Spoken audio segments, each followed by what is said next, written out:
அனைவருக்கும் அஸ்ஸலாமு அலைக்கும். வணக்கம். ஜேகே ஆன்லைன் எடுகேஷன் நிறுவனம் வழங்குகின்ற எதிர்வருகின்ற 8வது ஜனாதிபதி தேர்தலிலே வாக்காளர்கள் எவ்வாறு வாக்களிக்க வேண்டும் என்பது தொடர்பான விசேட வழிகாட்டல் நிகழ்வு இன்றைய தினம் ஜேகே ஆன்லைன் எடுகேஷன் கல்வி நிறுவனத்தினால் ஏற்பாடு செய்யப்பட்டிருக்கின்றது. உங்கள் அனைவரையும் இந்த சந்தர்ப்பத்திலே வருக வருகவென வரவேற்றுக் கொள்வதில் பெரும் மகிழ்ச்சி அடைகின்றோம். ஜேகே ஆன்லைன் எடுகேஷன் நிறுவனமானது கடந்த 2020ஆம் ஆண்டு ஆஹ், நவம்பர் மாதம் 5ஆம் தேதி உருவாக்கப்பட்ட ஒரு கல்வி நிறுவனமாகும்.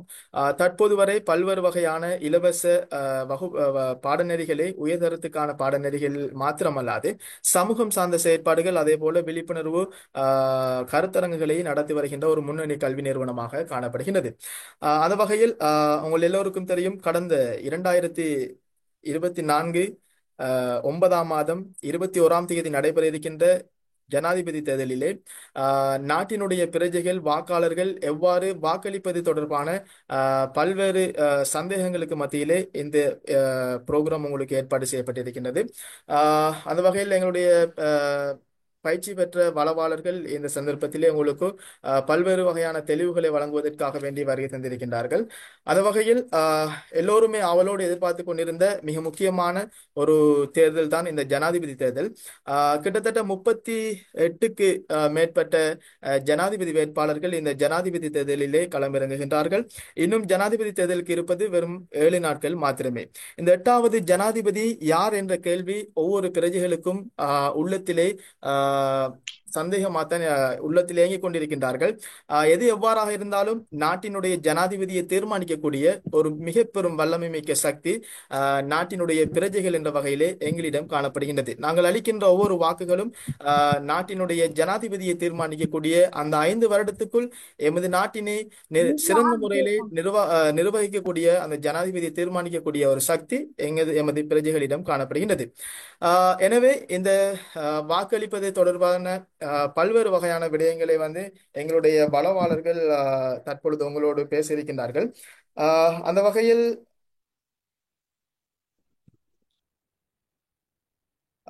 வகையில் வாக்காளர் பதிவு செய்தல், அதே போல வாக்கெடுப்பு நிலையத்துக்கு கொண்டு செல்லும் ஆவணங்கள், அதே போல வாக்களிப்பது எவ்வாறு, வாக்களிப்பு நிலையத்தில் எவ்வாறு நடந்து கொள்வது, அதே போல வாக்களிக்கும் உரிமை பற்றிய தெளிவுபடுத்தல், இலங்கையும் ஜனாதிபதி தேர்தல் தொடர்பான கடந்த கால நிகழ்வுகள் மற்றும் முக்கியத்துவங்கள், அதே போல ஜனாதிபதி தேர்தல் தொடர்பான சட்டங்கள், உலகளாவிய கண்ணோட்டத்தில் இலங்கையினுடைய தேர்தல் தொடர்பான பார்வை சம்பந்தமாகத்தான் இன்றைய தினம் எங்களுடைய வளவாளர்கள் உங்களுக்கு பல்வேறு வகையான தெளிவுகளை தெளிவுபடுத்த காத்திருக்கின்றார்கள் என்பதையும் இந்த சந்தர்ப்பத்திலே ஞாபகமூட்டிக் கொள்கின்றோம். அந்த வகையில் வாக்களிப்பது ஒவ்வொரு நாட்டினுடைய பிரஜைகளினுடைய உரிமையாக காணப்படுகின்றது. எனவே நீங்கள் அளிக்கின்ற ஒவ்வொரு வாக்குகளும் நாட்டினுடைய எதிர்காலத்துக்காக வேண்டியும் அதே போல நாட்டினுடைய பொருளாதாரத்தினை கட்டியெழுப்பக்கூடிய வகையிலும் நீங்கள் அளிக்கின்ற ஒவ்வொரு வாக்குகளும் உங்கள் விருப்பத்துக்கு இணங்க நாட்டினுடைய தலைவர்களை தெரிவு செய்யுங்கள் என கூறிக்கொண்டும் முதலாவது நாங்கள் எங்களுடைய பலவாளரை நாங்கள் அழைக்க காத்திருக்கின்றோம். அந்த வகையில் வாக்காளர் பதிவு செய்தல், அதே போல வாக்கெடுப்பு நிலையத்துக்கு கொண்டு செல்லும் ஆவணங்கள் தொடர்பான தெளிவு, அதே போல வாக்களிப்பது எவ்வாறு, வாக்களிப்பு நிலையத்தில் எவ்வாறு நடந்து கொள்வது சம்பந்தமான பல்வேறு வகையான தெளிவுகளை உங்களுக்கு வழங்குவதற்காக வேண்டி காத்திருக்கின்றார் தேசிய சமூக அபிவிருத்தி நிறுவனத்தின் 3ஆம் ஆண்டு மாணவரும் இலங்கை பாராளுமன்றத்தினுடைய துறைசார் மேற்பார்வை குழுக்களினுடைய இளைஞர் பிரதிநிதியுமான வளவாளர் நண்பர் நசீர் நிஃப்லான் அவர்கள் தான் உங்களோடு இது தொடர்பான பல்வேறு வகையான விடயங்களை தெளிவுபடுத்தியிருக்கின்றார். எனவே இதில் கலந்து கொண்டிருக்கின்ற உங்களுடைய சந்தேகங்கள், கேள்விகளை நீங்கள் தாராளமாக கேட்டு பயன்பெறலாம். நிஃப்லான், இது உங்களுக்கான நேரம். நன்றி வசீம். அனைவருக்கும் நான் பேசுறது வசீம். ஓம், கேக்குது. அனைவருக்கும் அஸ்ஸலாமு அலைக்கும் வரஹ்மத்துல்லாஹி வபரகாத்துஹு. வணக்கம். உண்மையில் வசீம் கூறியதை போன்று எதிர்வருகின்ற செப்டம்பர் மாதம் 21ஆம் தேதி நாங்கள் ஒரு நாட்டினுடைய ஒரு திருப்பு முனை, இந்த நாட்டுக்குரிய தலைமைத்துவத்தை தெரிவு செய்கின்ற ஒரு போட்டி பரீட்சையை எதிர்கொண்டவர்களாக இந்த இலங்கை வாழ் பிரஜைகள் அனைவரும் எதிர்பார்த்து கொண்டிருக்கின்றோம். அதனை தீர்மானிக்கின்ற ஒரு சக்தியாக தேர்தல் காணப்படுகின்றது. நாங்கள் பார்ப்போமானால் இந்த இலங்கை வாழ் பிரஜைகளுக்கு காணப்படுகின்ற இலங்கை வாழ் பிரஜைகளுக்கு காணப்படுகின்ற எவ்வாறு அந்த நாட்டில் அவர் உயிர் வாழுகின்றாரோ, எவ்வாறு கல்வி உரிமைகளை பெற்றுக்கொள்கின்றாரோ, எவ்வாறு சுகாதார உரிமைகளை பெற்றுக்கொள்கின்றாரோ, அந்த அடிப்படையில் ஒரு இலங்கை பிரஜையான ஒருவருக்கு வாக்களிப்பதும் ஒரு அத்தியாவசியமான உரிமையாக மனித உரிமையிலே கூறப்படுகின்றது. அரசியல் உரிமையிலே, முதலாம் தலைமுறை உரிமையில், அரசியல் சிவில் பொலிட்டிக்கல் ரைட்ஸிலே, அரசியல் உரிமையிலே இது கூறப்பட்ட ஒரு விடயம். எனவே எங்கள் அனைவரும் 18 வயது பூர்த்தி அடைந்த இலங்கையர்கள் அனைவரும் வாக்குரிமை அளிப்பது கட்டாயம் என்ற ஒரு துணைப்பொருளின் அடிப்படையில் நாங்கள் இன்றைய கலந்துரையாடலுக்கு செல்லலாம். அந்த அடிப்படையில் நாங்கள் இப்போது பார்த்தோமானால் எங்களுடைய இலங்கை நாட்டை பொறுத்தவரை தேர்தல் நடைமுறைகள் காணப்படுகின்றன. இலங்கையிலே 5 வகையான தேர்தல் நடைமுறைகள் தற்போது காணப்படுகின்றன. அந்த அடிப்படையில் நடைமுறை சாத்தியத்தில் 4 வகையான தேர்தல் முறைகள் காணப்படுகின்றன. முதலாவது ஜனாதிபதி தேர்தல், இரண்டாவது மாகாண சபை தேர்தல், மூன்றாவது அத ஓடர் மாறி சென்னாலும் இந்த வகைகள் தான் இருக்கிறது. இரண்டாவது மாகாண சபை தேர்தல், மூணாவது பாராளுமன்ற தேர்தல், நாலாவது உள்ளூராட்சி மன்ற தேர்தல், ஐந்தாவது மக்கள் தீர்ப்பு. இவ்வாறான 5 தேர்தல் முறைகளுமே, அதிலே மக்கள் தீர்ப்பு என்பது தற்கால நடைமுறைகளில் உபயோகப்படுவது மிகவும் குறைவான ஒரு விடயமாக காணப்படுகிறது. எனவே இன்று எங்களுடைய ஒரு முக்கிய எதிர்பார்ப்பாகவும் இன்றைய நாளுடைய கருப்பொருளாகவும் காணப்படுகின்ற ஜனாதிபதி தேர்தலுடைய சம்பந்தமாகத்தான் இன்றைய நாளினுடைய வளவாளராக நான் வந்திருக்கின்றேன். அந்த அடிப்படையில் இன்றைய நாள் ஜனாதிபதி தேர்தலில் எவ்வாறு வாக்களிப்பது, இவ்வாறான விடயங்கள் தொடர்பாக நான் இன்று முக்கியமாக 4 தலைப்புகள் அடிப்படையில் பேசியிருக்கின்றேன். அதிலே முதலாவது தலைப்பு எங்களுடைய வாக்காளரை பதிவு செய்தல். அதாவது எங்களுக்கு வாக்குரிமை உண்டா, நாங்கள் இந்த ஜனாதிபதி தேர்தலில் வாக்களிப்பதற்கு தகுதி உடையவர்களா. அடுத்த தலைப்பு வந்துகிட்டு கொண்டு செல்லும் ஆவணங்கள், தேர்தல் நிலையங்களுக்கு என்னென்ன ஆவணங்களை கொண்டு செல்ல வேண்டும். மூன்றாவது விடயம், நாங்கள் தேர்தல் நிலையத்துக்கு சென்று எவ்வாறு வாக்களிப்பது, யாருக்கு வாக்களிப்பது அல்ல, யாருக்கு வாக்களிப்பது உங்களுடைய உரிமை, அது தனிப்பட்ட விடயம். நாங்கள் இன்று பார்க்க போற விடயம் எவ்வாறு வாக்களிப்பது. நாங்கள் அளிக்கப்படுகின்ற, உங்களுக்கு நல்லாகவே தெரியும், எலெக்ஷனுக்கு பிறகு சமூக வலைத்தளங்களிலும் தொலைக்காட்சிகளிலும் ஒரு குறிப்பிட்ட விடயங்கள் வரும். அதிலே அளிக்கப்பட்ட வாக்குகள், ஏற்றுக்கொள்ளப்பட்ட வாக்குகள், நிராகரிக்கப்பட்ட வாக்குகள் என்ற ஒரு பட்டியல் வரும். அதிலே நீங்கள் பார்ப்பீர்களானால் நிராகரிக்கப்பட்ட வாக்குகள் என்று ஒரு தொகை எல்லா தேர்தல்களிலும் வந்த வண்ணமே காணப்படுகின்றன. இன்றைய நாளினுடைய கருப்பொருள் அதுதான். ஏன் அந்த நிராகரிக்கப்பட்ட வாக்குகள் எம்மத்தியில் வருகின்றன?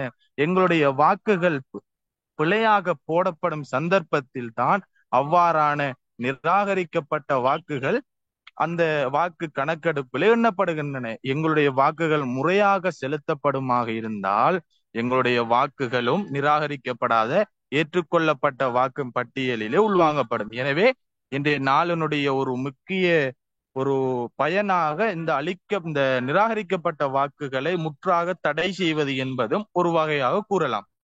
அந்த அடிப்படையில் 4வது தலைப்பு நாங்கள் பார்க்க போகின்றது வாக்களிப்பு நிலையத்தில் எவ்வாறு நடந்து கொள்வது. உதாரணமாக ஒரு பரீட்சை நிலையத்துக்கு செல்கின்ற போது பரீட்சை நிலையங்களில் நாங்கள் எவ்வாறு நடந்து கொள்ள வேண்டும் என்கின்ற ஒரு முறை காணப்படுகின்றதோ, அதே போன்று தேர்தல் நிலையங்களுக்கும் ஒரு சட்ட விதிகள், நடைமுறைகள் காணப்படுகின்றன, நாங்கள் எவ்வாறு நடந்து கொள்ள வேண்டும் என்பது.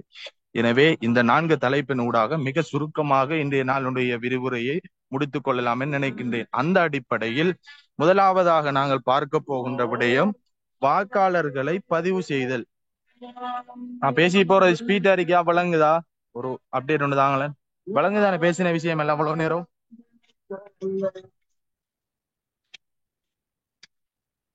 வசீம், இவ்வளவு நேரம் பேசின விஷயம் வழங்குச்சா? அப்படியே போங்க. ஓகே. அப்ப நாங்க அதுல முதலாவது பார்க்க போகின்ற விடயம் என்னென்றால் வாக்காளர்களை பதிவு செய்தல். அதாவது எங்களுக்கு இந்த இலங்கையில் வாக்குரிமை உண்டா, நாங்கள் எவ்வாறு எங்களுடைய வாக்குரிமையை பரீட்சித்து பார்ப்பது, எங்களுக்கு வாக்குரிமை இந்த இலங்கையிலே நாங்கள் ஜனாதிபதி தேர்தல் அன்று எதிர்வருகின்ற 21ஆம் தேதி நாங்கள் வாக்களிக்கலாமா என்பதை முதல் உறுதி செய்ய வேண்டும்.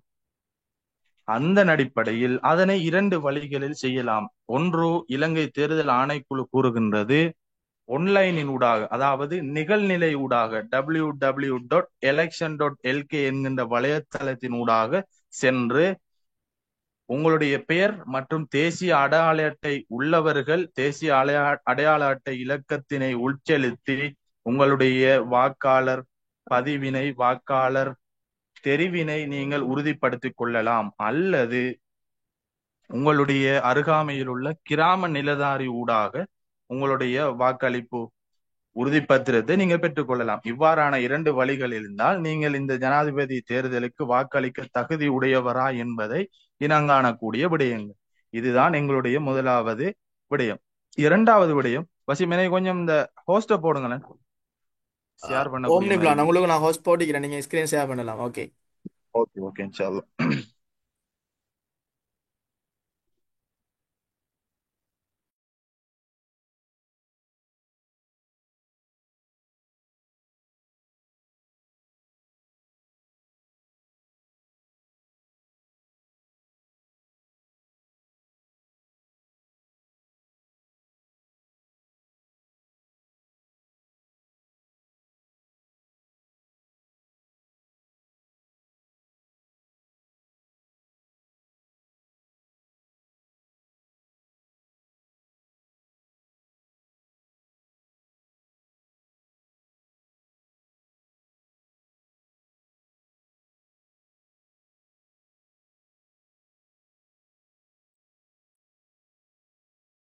சாரி, எனக்கு லீவா பட்டுட்டு வசிம் உங்களுக்கு நான் அந்த டாக்குமெண்ட் போறேன், உங்களால ஷேர் பண்ண ஏழுமா இருக்குமா? கபில் ராஜ் உங்களோட ஹோஸ்ட்டை வந்து நீங்க நிப்ளான்ல ஷேர் பண்ணிடுமா? இல்ல இல்ல வசிம், எனக்கு அந்த ஷேர் பண்ண ஏழாம இருக்கு. நான் உங்களுக்கு ஹோஸ்ட உங்களுக்கு போடுங்க, நான் உங்களுக்கு டாக்குமெண்ட்டை போட்டு நீங்க ஷேர் பண்ணுங்க. ஓகே. கபில் ராஜ் ஹோஸ்ட்டை வந்து எனக்கு கொஞ்சம் தாங்க.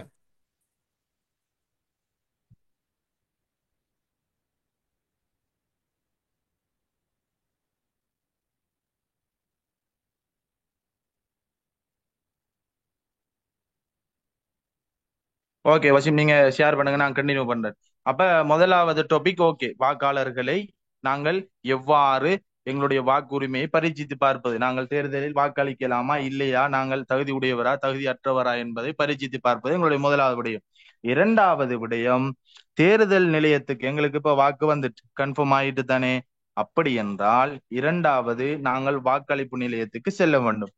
அந்த வாக்களிப்பு நிலையத்தில் எவ்வாறு என்ன ஆவணங்களை கொண்டு செல்ல வேண்டும், உதாரணமாக பரீட்சை நிலையங்களுக்கு எவ்வாறு செல்லுவோமோ அதன் அடிப்படையிலும் தேர்தல் நிலையங்களுக்கு செல்லுகின்ற போது ஒரு ஆவணங்கள் இருக்கின்றன. அதனைத்தான் தேர்தல் ஆணைக்குழு அந்த ஸ்லைட்ல ஷேர் பண்ணுவாங்க, நான் உங்களுக்கு போற குரூப்ல ஷேர் பண்றேன். அந்த விடயங்கள் உள்ளடக்கப்படும். அதிலேயே முதலாவது உங்களுடைய தேசிய அடையாள அட்டை. தேசிய அடையாள அட்டை, அவ்வாறு தேசிய அடையாள அட்டை இல்லாதவர்கள் உங்களுடைய அனுமதிக்கப்பட்ட சாரதி அனுமதி பத்திரம் அல்லது உங்களுடைய கடவுச்சீட்டு அல்லது முதியோர்களாக இருந்தால் முதியோர் அடையாள அட்டை அல்லது அடையாள அட்டைக்கு பதிலாக ஆட்பதிவு திணைக்களத்தினால் வழங்கப்பட்ட உத்தியோகபூர்வ ஒரு கடிதம் அல்லது மதகுருமார்களுக்கான அடையாள அட்டை, இது போன்ற சில குறிப்பிட்ட, நான் அந்த ஸ்லைட்ல ஷேர் பண்ணுவாங்க, அந்த அந்த விடயங்களை தவிர்ந்த வேற எந்த விடயங்களும் தேர்தல் நிலையங்களுக்கு கொண்டு செல்வது முற்றாக நிராகரிக்கப்பட்டது. அத்துடன் உங்களுடைய அந்த வாக்காளர் அட்டைகள் வீட்டுக்கு வந்திருக்கும், எல்லாரும் வீட்டுக்கும், அதையும் நீங்கள் கட்டாயம் இந்த இரண்டு ஆவணங்களையும் கட்டாயம் கொண்டு செல்ல வேண்டும். இல்லை என்றால் வாக்களிப்பு நிலையங்களிலே உங்களை நிராகரிக்கக்கூடிய ஒரு சந்தர்ப்பம் உருவாகும். எனவே இவ்வாறான ஆவணங்களை உரிய முறையில் கொண்டு சென்று உங்களுடைய வாக்குகளை, பெருமதியான வாக்குகள், நீங்க இப்ப இந்த ஸ்லைட்ல வழங்குதா, எல்லாருக்கும் ஸ்லைட் வழங்குதா வசிம்? கீழே போங்க, கீழே போங்க, கீழே போங்க.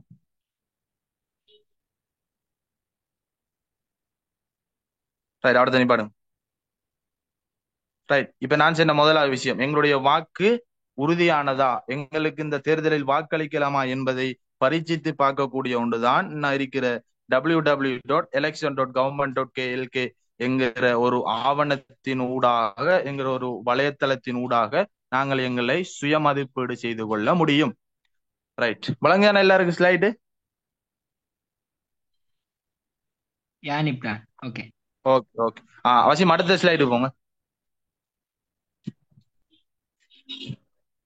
ரைட், அதான் அதான். அப்ப என்ன போட்டிருக்கு, நான் இப்ப சொன்ன விஷயம், என்னென்ன ஆவணங்கள் நாங்கள் தேர்தல் நிலையங்களுக்கு கொண்டு செல்லலாம்.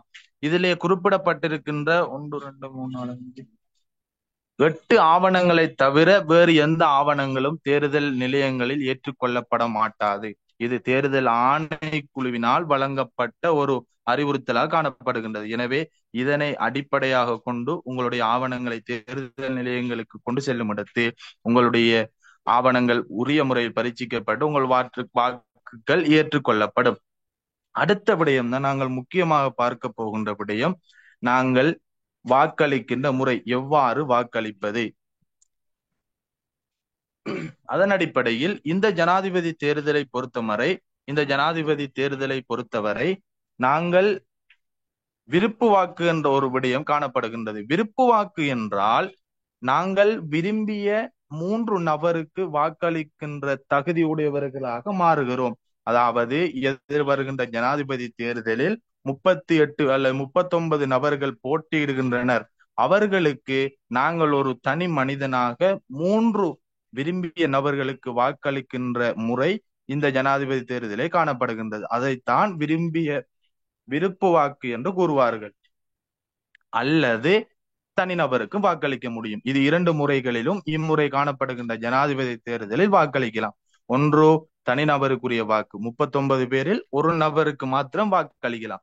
அல்லது 39 பேரில் நாங்கள் விரும்பிய 3 பேரை தெரிவு செய்து வாக்களிக்கலாம். இது முதலாவது விஷயம். ஓகே தானே?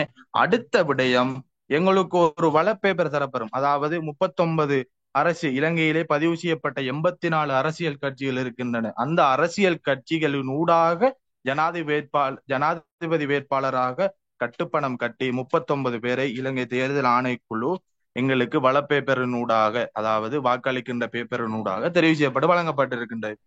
அதன் அடிப்படையில் 39 பேருடைய பட்டியலும் எங்களுக்கு தேர்தல் நிலையங்களில் வழங்கப்படும். அப்ப நாங்க இப்ப எலெக்ஷன் ஓட் போட போய் 39 பேரும் இருக்கும். அதில் எவ்வாறு வாக்களிப்பது? நான் சொன்னேன் 2 முறையில தான் வாக்களிக்கலாம். ஒன்று, நீங்கள் விரும்பிய ஒரு கட்சிக்கு மாத்திரம் வாக்களிக்கலாம். அல்லது நீங்கள் இந்த 39 பேரில் விரும்பிய 3 நபருக்கு வாக்களிக்கலாம். இப்ப வருவோம். முதலாவது, நீங்கள் வாக்களிக்க போகின்றீர்கள். உங்களுடைய மனதில் நான் ஒருவருக்கு தான் வாக்களிக்க போகிறேன் என்ற எண்ணம் வருகின்றவர்கள் இருமுறையில் தான் வாக்களிக்கலாம். அதாவது இந்த வலப்பேப்பரிலே நான் போடப்பட்டிருக்கின்ற போன்றோ நீங்கள் குறித்த சின்னத்துக்கு நேரே, அது எந்த சின்னமாகவும் இருக்கலாம், எந்த வேட்பாளராகவும் இருக்கலாம், அவருக்கு நேரே இலக்கம் 1 அல்லது புள்ளியிடல் இப்படி தர போடுறது, அது தெரியுமா உங்களுக்கு? இது 2 வழிகளிலும் தான் உங்களுடைய வாக்கு அளிக்கப்பட வேண்டும். வேறு எந்த வழிகளிலும் அளிக்கப்படுகின்ற வாக்குகள் நிராகரிக்கப்பட்ட வாக்குகளாக ஏற்றுக்கொள்ளப்படும். விளங்குதா? நீங்கள் தனி ஒருவருக்கு வாக்களிக்கின்ற போகின்றீர்கள் என்றால் இலக்கம் 1 அல்லது புள்ளி குறித்த வேட்பாளருக்கும் குறித்த அந்த வழங்கப்படுகின்ற பொட்டி அடைப்புக்குள்ளேயே 1 அல்லது புள்ளி, இதில் ஏதாவது 2 போடும் இடத்து உங்களுடைய வாக்குகள் ஏற்றுக்கொள்ளப்படும். இரண்டாவது விடயம் என்னவென்றால்,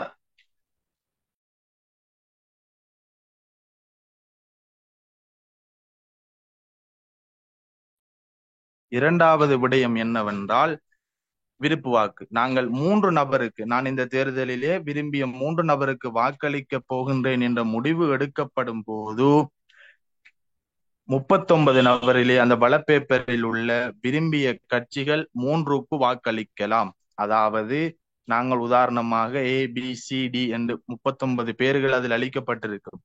அதிலே நாங்கள் 3 பேருக்கு வாக்களிக்கின்ற போது 1 2 3 இது 3 இலக்கங்களையும் மாத்திரம்தான் பயன்படுத்தலாம். வேறு எந்த குறியீடுகளோ வேறு எந்த அடையாளங்களோ போடுவது முற்றாக தடை செய்யப்பட்டுள்ளது. எதற்கு? விருப்பு வாக்குகளுக்கு மாத்திரம் இந்த நிபந்தனை.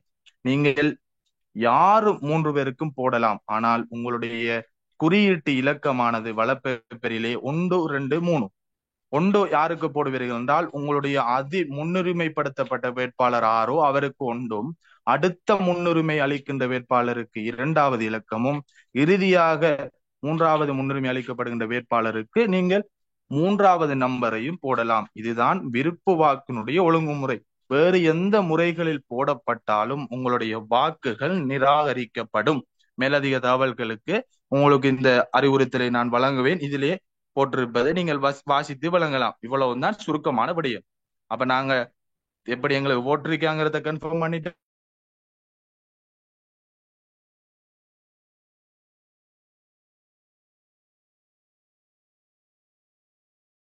எப்படி ஓட்டு நிலையத்துக்கு என்ன நாங்கள் வாக்களிப்பு நிலையங்களில் எவ்வாறு நடந்த உதாரணமாக இலங்கையிலே இம்முறை ஜனாதிபதி தேர்தலிலே காலை 7 மணி முதல் 4 மணி வரை வாக்களிக்க அனுமதி வழங்கப்படும் என்று தேர்தல் ஆணைக்குழு வழங்கப்பட்டிருக்கின்றது. எனவே உரிய முறையில் நாங்கள் அனைவரும் தேர்தல் நிலையங்களுக்கு சென்று எங்களுடைய இந்த நாட்டினுடைய தலைமைத்துவம், அதாவது பாராளுமன்ற தேர்தலை சொல்லுவார்கள் இந்த மக்கள் பிரதிநிதித்துவம், ஒவ்வொரு மாவட்டத்தையும் பிரதிநிதித்துவப்படுத்தி நாங்கள் அனுப்புவோம். ஆனால் ஜனாதிபதி தேர்தல் அவ்வாறல்ல.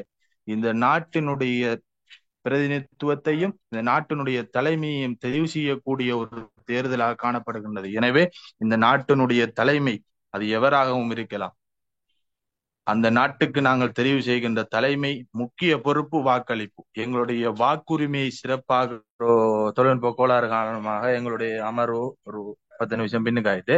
ஆகவே நாங்கள் இறுதியாக பார்த்த விடயம் என்னவென்றால் வாக்களிப்பு நிலையங்களில் எவ்வாறு நடந்து கொள்வது.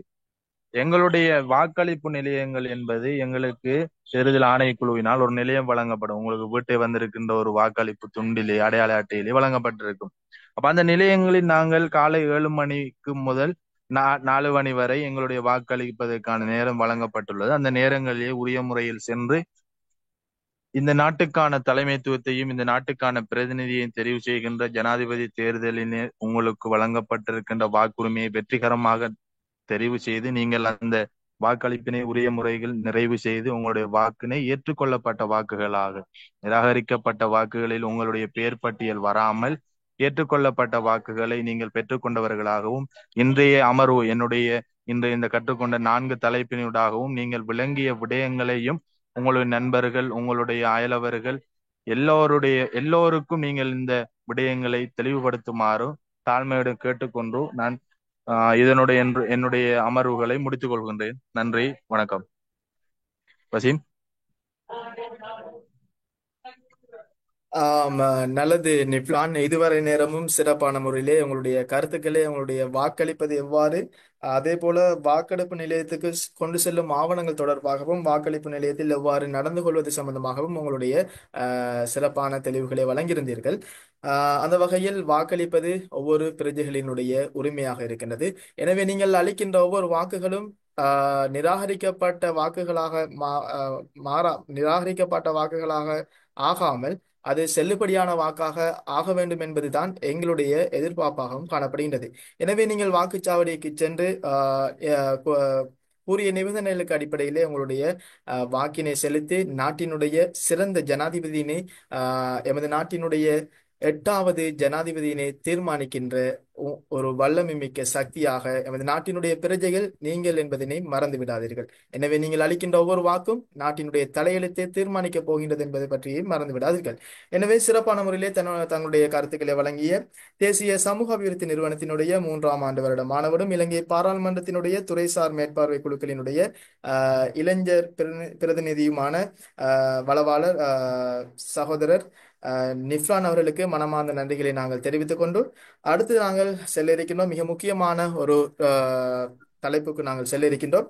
அதாவது வாக்களிக்கும் உரிமை பற்றிய தெளிவுபடுத்தல், அதே போல இலங்கையும் ஜனாதிபதி தேர்தல் தொடர்பான கடந்த கால நிகழ்வுகள் மற்றும் முக்கியத்துவங்கள், அதே போல ஜனாதிபதி தேர்தல் தொடர்பான சட்டங்கள் மற்றும் உலகளாவிய கண்ணோட்டத்தில் இலங்கையினுடைய ஜனாதிபதி தேர்தல் தொடர்பான பார்வை சம்பந்தமான சிறப்பான தெளிவுகளை வழங்குவதற்காக வேண்டி ஜேகே ஆன்லைன் எடுகேஷன் நிறுவனத்தினுடைய நிர்வாக இயக்குனர் மற்றும் அரசியல் விஞ்ஞான ஆசிரியர், இலங்கை தேசிய சமூக அபிவிருத்தி நிறுவனத்தினுடைய 3ஆம் வருட மாணவர், அதே போல அரசியல் செயற்பாட்டாளர் நண்பன் கபில்ராஜ் அவர்கள் இணைப்பில் இருக்கின்றார். கபில்ராஜ், இது உங்களுக்கான நேரம். அனைவருக்கும் வணக்கம். வசீம், வாய்ஸ் கிளியரா கேக்குதா? யா யா கேக்குது. Right. நிப்ரான் அவர்கள் மிக சுருக்கமான விளக்கத்தை உங்கள் முன்னிலையில் கூறி சென்றுள்ளார். அந்த வகையில் எம்மனுடைய அடிப்படை உரிமைகள், இலங்கையை பொறுத்தவரையில் அடிப்படை உரிமைகளை அனுபவிப்பது என்பது மிக கஷ்டமான விடயம். என்றாலும் எமக்கு தரப்பட்ட அடிப்படை உரிமைகளில் ஒன்றான வாக்களிக்கும் உரிமை, அதாவது ஜனநாயக, அதாவது இலங்கை சொல்லுவார்கள் ஜனநாயக சோசலிச குடியரசு. ஆகவே பேரில் மட்டும் ஜனநாயகம் இருந்தால் போராது, அந்த நாட்டில் வாழ்கின்ற மக்களும் ஜனநாயகத்தை பிரயோகிக்க வேண்டும். அந்த வகையில் ஜனநாயக உரிமையான வாக்களிக்கும் உரிமையை நாம் ஆஹ் மிக கட்டாயமாக பின்பற்ற வேண்டிய அவசியம். அந்த வகையில் வாக்களிப்பது மிக அவசியம். அதாவது வாக்களிக்கின்ற போது வாக்களிக்கின்ற போது நாங்கள் செல்லுபடியான வாக்குகளை அளிக்க வேண்டுமே தவிர செல்லுபடியற்ற வாக்குகளை அளிப்பதை தவிர்த்துக் கொள்வது மிக முக்கியமான ஒரு விடயம். அது உங்களுக்கு தெரியும், வாக்களிக்கும் உரிமை மிக முக்கியம். அண்மையில் வந்து வாக்களிக்கும் உரிமை சிலருக்கு ஜனநாயக ரீதியாக பறிக்கப்பட்டால் நீங்கள் என்ன செய்ய வேண்டும் என்பது தொடர்பான சிறிதளவு ஒரு சட்ட ஆலோசனையை வழங்கி செல்லலாம் என்று நினைக்கின்றேன். ஏனென்றால் அண்மையில் எனக்கு தெரிந்த நண்பர் ஒருவருக்கு வாக்களிப்பதற்கான உரிமை பத்திரம் பெறவில்லை. அது தொடர்பாக அவர்களுடைய அடிப்படை உரிமை மீறப்பட்டதை கருத்தில் கொண்டு தேர்தல் ஆணையகம் மற்றும் மனித உரிமைகள் ரீதியாக முறைப்பாடு செய்துள்ளார். ஆகவே இவ்வாறான பிரச்சனைகள் உங்கள் நண்பர்கள் மட்டத்தில் காணப்பட்டால் இது தொடர்பான நடவடிக்கைகளை மேற்கொள்ளலாம். அடுத்தது இரண்டாவது விடயமாக நாங்கள் பார்ப்போமானால் இலங்கையில் ஜனாதிபதி தேர்தலும் அதன் செயற்பாடுகளும், அதாவது இலங்கையில் ஜனாதிபதி தேர்தல் என்றால் என்ன, அது தொடர்பான சட்டங்கள், உலகளாவிய ரீதி தொடர்பான பார்வை தொடர்பாக மிகவும் சுருக்கமாக உங்களுக்கு விளங்கக்கூடிய வகையை கூறி செல்லலாம். அந்த வகையில் ஜனாதிபதி பதவி அண்மையில் ஜனாதிபதி பதவி தொடர்பாக பல்வேறுபட்ட விமர்சனங்கள் இருந்தாலும் 1972ஆம் ஆண்டு, அதாவது வந்து பிரித்தானிய முடியாட்சியின் அதாவது 48ஆம் ஆண்டு நாங்கள் சுதந்திரம் பெற்றாலும் 78ஆம் ஆண்டு எங்களுக்கு அந்த யாப்பு உருவாக்கும் வரைக்கும் நாங்கள் முழுமையான குடியரசு நாடாக காணப்படவில்லை. ஆகவே 72ஆம் ஆண்டு முதலாம் குடியரசு யாப்பு உருவாக்கப்பட்டாலும் இலங்கையில் பேரளவு ரீதியான ஜனாதிபதி பதவி காணப்பட்டது. பிறகு 1978ஆம் ஆண்டு இரண்டாவது அரசியல் அமைப்பின் பிரகாரம் நிறைவேற்று அதிகாரம் கொண்ட ஜனாதிபதி பதவி அறிமுகப்படுத்தப்பட்டது. அவ்வாறு அறிமுகப்படுத்தப்பட்ட ஜனாதிபதி பதவி இன்று வரை பல்வேறுபட்ட சாதகமான விடயங்களையும் பாதகமான விடயங்களையும் கொண்டு காணப்படுகின்றது. உங்கள் அனைவருக்கும் தெரிந்த விடயம்.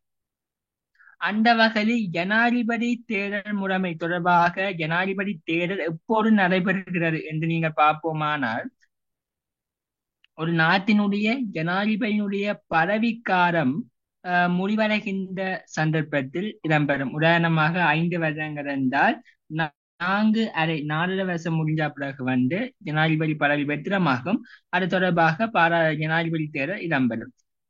ஜனாதிபதி தேர்தல் தொடர்பான சட்டங்கள் தொடர்பாக நாங்கள் மிகவும் சுருக்கமாக பார்ப்போமானால், தேர்தல் ஆணையகத்தினுடைய சட்டங்கள், அது தொடர்பான பாராளுமன்றத்தில் உருவாக்கப்பட்ட சட்டங்கள் தொடர்பான பல்வேறு சட்டங்கள் காணப்படுகின்றது.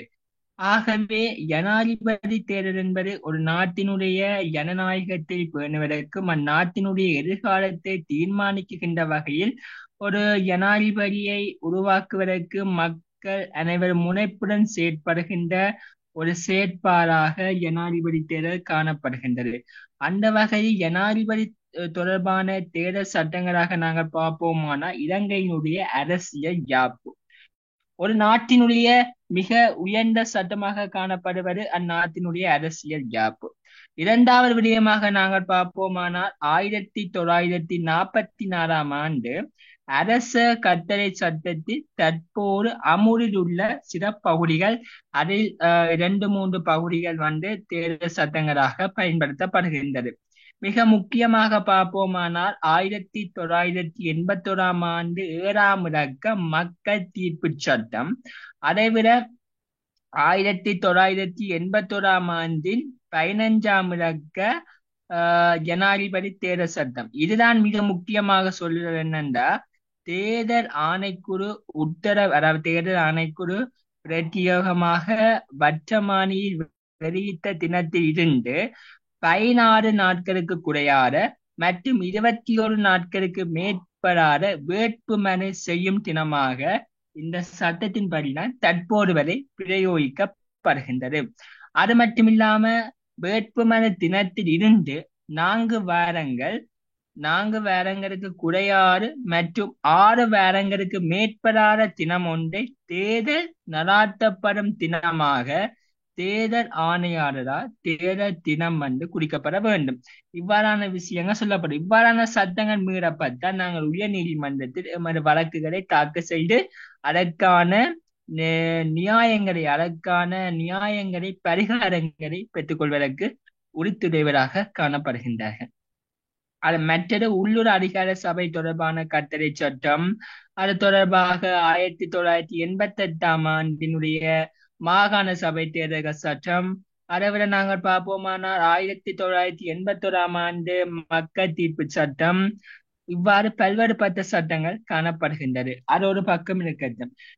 தேர்தல் தொடர்பான சட்டங்களை நான் குழுவில் பகிர்கின்றேன், நீங்கள் வாசித்து பயனறிந்து கொள்ளுங்கள். அடுத்ததாக ஏற்கனவே எங்களுடைய நிப்ரான் அவர்கள் கூறின போல் வாக்களிக்கும் போது மிக அவதானமாக வாக்களிக்க வேண்டும். வசீம், எனக்கு கோஸ்டாங்க.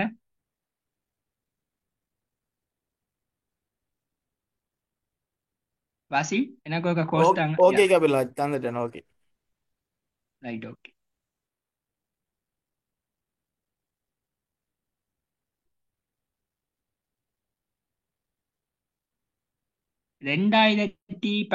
ஆண்டு நடைபெற்ற ஜனாதிபதி தேர்தலின் போது 2019 ஆண்டு நடைபெற்ற ஜனாதிபதி தேர்தலின் போது அளிக்கப்பட்ட மொத்த வாக்குகள், செல்லுபடியான வாக்குகள், செல்லுபடியற்ற வாக்குகள் தொடர்பான காட்சிப்படுத்தலை நான் மேற்கொள்கின்றேன், அவதானித்துக் கொள்ளுங்கள். ரைட். 2019 ஆண்டு நடைபெற்ற இதில் பாருங்கள், ரிஜெக்டட் ஓட், அதாவது 1,35,452 வாக்குகள் வாக்குகள் வாக்குகள். அப்போது ஒரு ஜனாதிபதியை தீர்மானிக்கக்கூடிய 1,35,452 வாக்கு, அதாவது 0.85% மக்கள் இன்னும் சரியான முறையில் வாக்களிப்பதற்கு தகுதியற்றவராக காணப்படுகின்றனர். இங்கு உரிமைகளை அரசாங்கம் பறிப்பது வேறு, உரிமைகளை எமது கவன ஈனத்தால் நாமே பறித்துக் கொள்வது ஒரு முட்டாள்தனத்தினுடைய வெளிப்பாடு. ஆகவே வாக்குகளை நாங்கள் மேற்கொள்கின்ற போது மிகவும் அவதானமாக வாக்குகளை மேற்கொள்வது மிக அவசியமாக காணப்படுகின்றது. நான் விடயம் தொடர்பாக பெரிதாக கூறிக்கொள்ளவில்லை. மிக முக்கியமான விடயம் ஜனாதிபதி தொடர்பான தேர்தல் சட்டங்கள் இவ்வாறு காணப்படுகின்றது.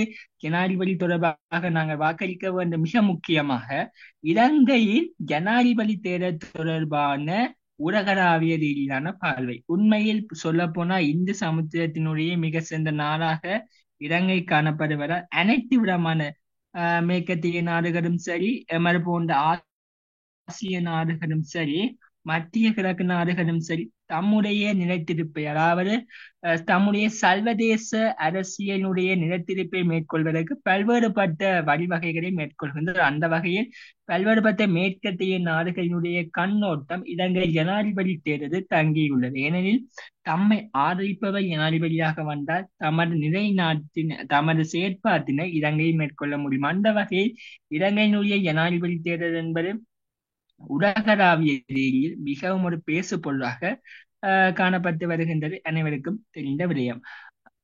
மிக முக்கியமான விடயம், நிப்ரான் அவர்கள் மிக சுருக்கமாக கூறி சென்றுள்ளார்.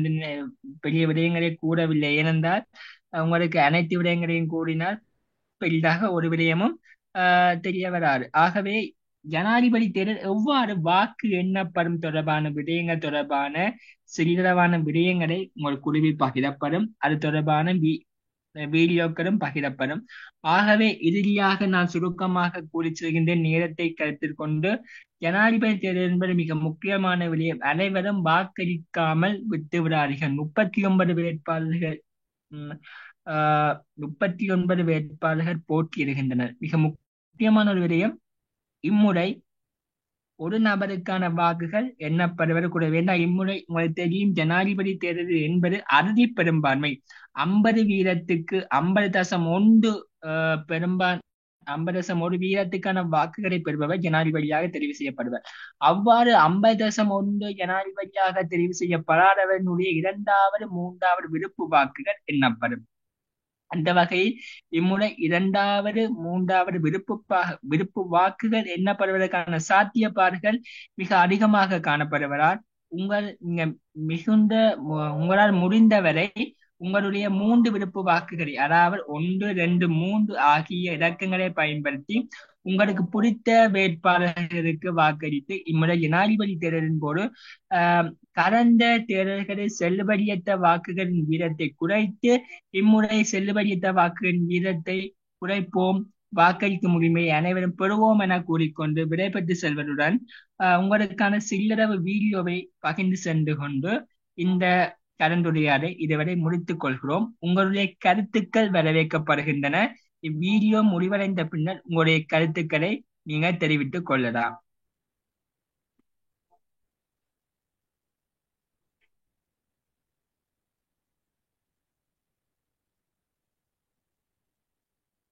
யாராவது உங்களுடைய கருத்துக்கள் தெரிவிப்பதாக இருந்தால் தெரிவித்துக் கொள்ளுங்கள்.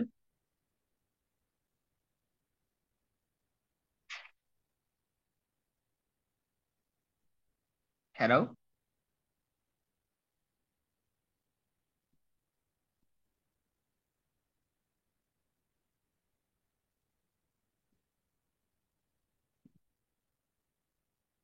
ஹலோ.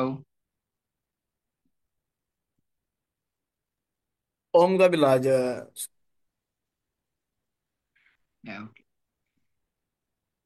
இது தொடர்பான மேலதிக சந்தேகங்கள் இருந்தால் நீங்கள் கேட்டு தெளிவுபட்டுக் கொள்ளலாம். இருக்கிறது 5 பேர்.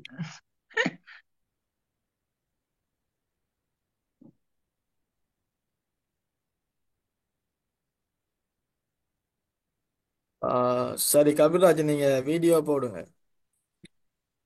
நம்பிக்கையெல்லாம் போட்டுருந்தது.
ரைட். ஆகவே இவ்வாறு உங்களுடைய வாக்குகளை அளித்து வாக்களிக்கும் உரிமையை அஹ், நாம் முழுமையாக பயன்படுத்திக் கொள்வோம். ஓகே வாசிம். ஓகே, நன்றி கபில்ராஜ். இதுவரை நேரமும் சிறப்பான முறையிலே வாக்களிக்கும் உரிமை பற்றிய தெளிவும் அதே போல இலங்கையும் ஜனாதிபதி தேர்தல் தொடர்பான கடந்த கால நிகழ்வுகள் மற்றும் முக்கியத்துவங்கள், அதே போல ஜனாதிபதி தேர்தல் தொடர்பான சட்டங்கள், உலகளாவிய கண்ணோட்டத்தில் இலங்கையினுடைய ஜனாதிபதி தேர்தல் தொடர்பான பார்வை சம்பந்தமாக மிகவும் சிறப்பான முறையிலே தெளிவுபடுத்தியிருந்த எங்களுடைய ஜேகே ஆன்லைன் எடுகேஷன் நிறுவனத்தினுடைய நிர்வாக இயக்குனர் மற்றும் அரசியல் விஞ்ஞான ஆசிரியர், அதே போல வந்து அரசியல் செயற்பாட்டாளர், ஆஹ், தேசிய சமூக அபிவிருத்தி நிறுவனத்தினுடைய 3ஆம் வருட மாணவர் நண்பர் கபில்ராஜ் அவர்களுக்கு மனமார்ந்த நன்றிகளை தெரிவித்துக் கொண்டு இந்த நிகழ்விலே கலந்து கொண்ட உங்கள் அனைவருக்கும் மனமார்ந்த நன்றிகளை தெரிவித்துக் கொள்வதில் மகிழ்ச்சி அடைகின்றோம். இத்துடன் நிறைவு பெறுகின்றது. நன்றி, வணக்கம்.